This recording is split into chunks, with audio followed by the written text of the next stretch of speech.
Senior నేత జయపాల్ రెడ్డి మాట్లాడుతున్నారు. గాంధీ భవన్ నుంచి లైవ్ చూద్దాం. చూపెట్టినప్పుడు ఆనాటి స్పీకర్ మౌలంక స్పష్టంగా రూలింగ్ ఇచ్చారు. తెచ్చిన పత్రం నిజమైతే, అది ప్రామాణికమైతే, అది దొంగ నుంచి తెచ్చినా నాకు అభ్యంతరం లేదన్నా. అలాంటి పత్రాలకు ఈ సభలో రక్షణ ఉంటుందని చెప్పాడు.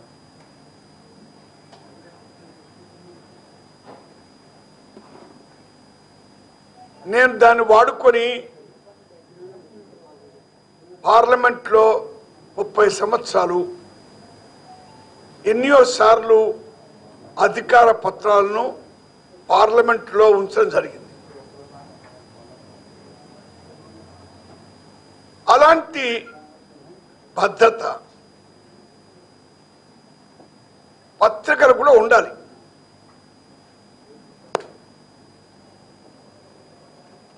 ఆ పేపర్ తప్పైనట్టయితే వేరు.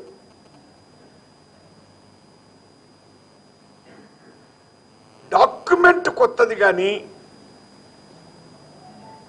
వార్త కొత్తది కాదు. ఇక్కడ వివరాల్లోకి వెళ్ళాలో లేదో తెలియదు కానీ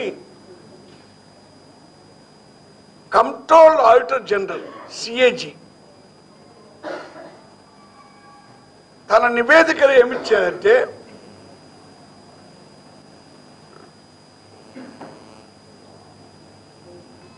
యూపీఏ బేరం చేసిన రఫాల్ ప్లేన్ కంటే ఎన్డీఏ ప్లాన్ 2.5% చౌక అని చెప్పారు. ఎవరు చెప్పారు మాట?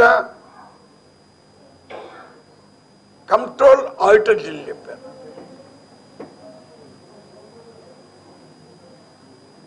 అంతకుముందు అరుణ్ జైట్లీ గారు చెప్పారు, మాదే మేము కొన్న ప్రైసే యూపీఏ ప్రైస్ కంటే 9% చీప్ అని చెప్పారు.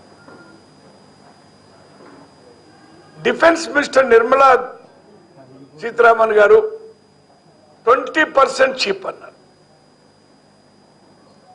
కానీ సిఏజీ చెప్పింది ఈ 2.5% ఎప్పుడు చీపరు అంటే బ్యాంకు గ్యారంటీ వెల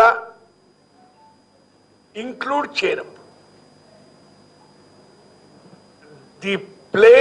The price at which Rafale plane was purchased by the NDA is cheaper than the price UPA was offering by 2.5% according to CAG. But CAG pointed out that this did not include the expenditure to be incurred by the bank guarantee. ఇప్పుడు మోడీ ప్రభుత్వం ఉన్న ప్లేన్లకు, రఫాల్ ప్లేన్లకు bank guarantee లేదు. Bank guarantee లేదు అంటే bank guarantee ఇవ్వాలి అంటే private person నువ్వైనా, ఆ ఫ్రెంచ్ కంపెనీ డెసాల్ట్ కంపెనీ అయినా కొంత వ్యయంతో కూడుకున్న పని. అది కూడితే యూపీఏ ప్రైస్ ఇస్ చీపర్. అది సిఏజీ అప్పుడు ప్లస్ చేయలేదు. కానీ ఈ పాయింట్ చెప్పింది. ఇదే పాయింట్ను మన గవర్నమెంట్ ఆఫ్ ఇండియాలో నెగోషియేటింగ్ కమిటీలో ఉండే ముగ్గురు ప్రధాన సభ్యులు రఫేల్